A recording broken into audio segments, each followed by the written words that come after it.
welcome to my new series called Getting My Life Together.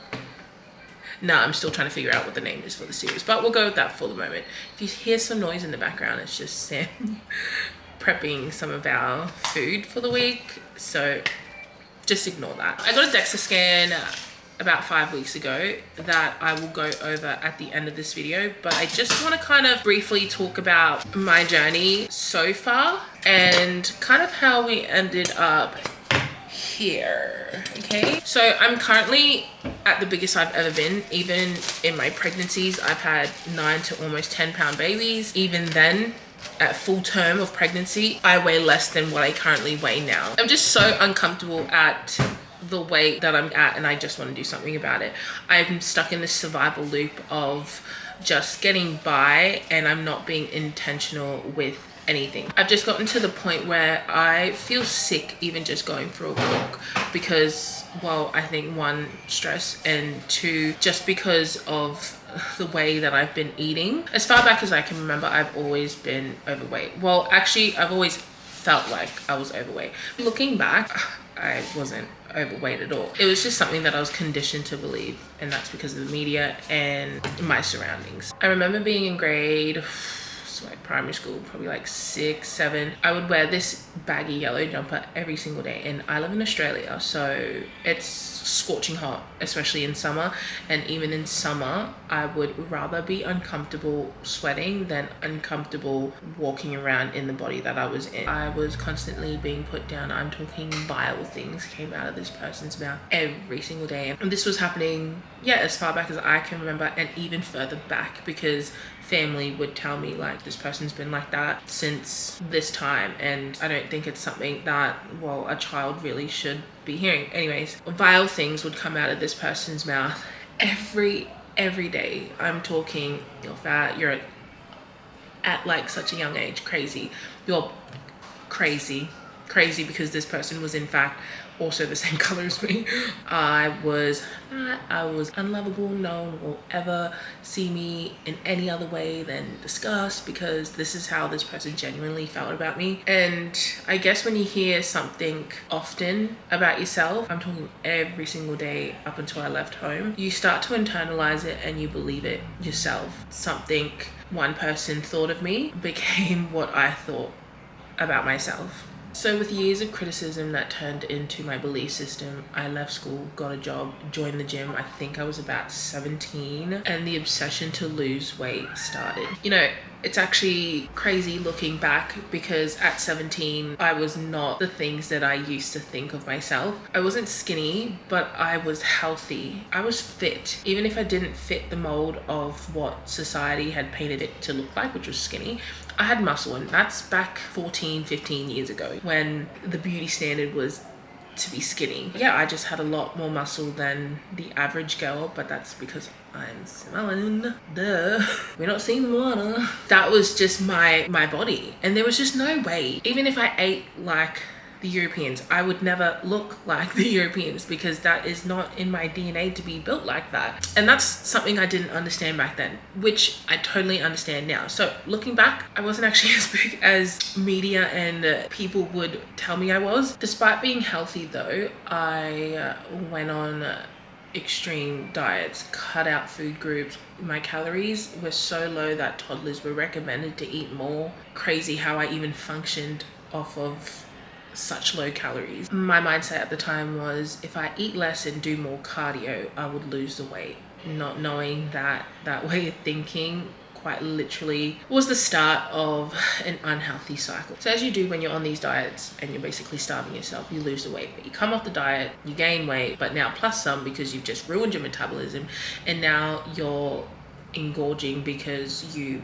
over restricted yourself, and then it becomes a cycle, and then it was just a never-ending cycle for so many years. I will say though, I have gotten better over the years at educating myself. I am no longer on these crash sort of diets. I know how much calories my body needs to function. I know how much protein I need in order to keep my muscle. I know how much calories I need in order to lose weight at a more sustainable rate.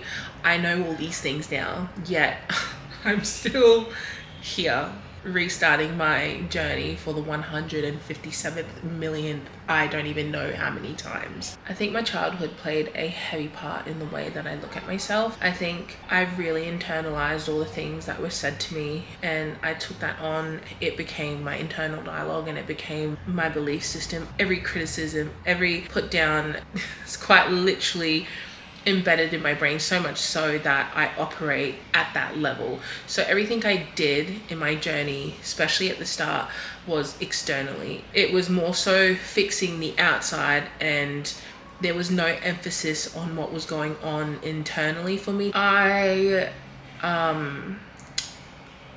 have a binge eating disorder, and I developed that as a coping mechanism over the years.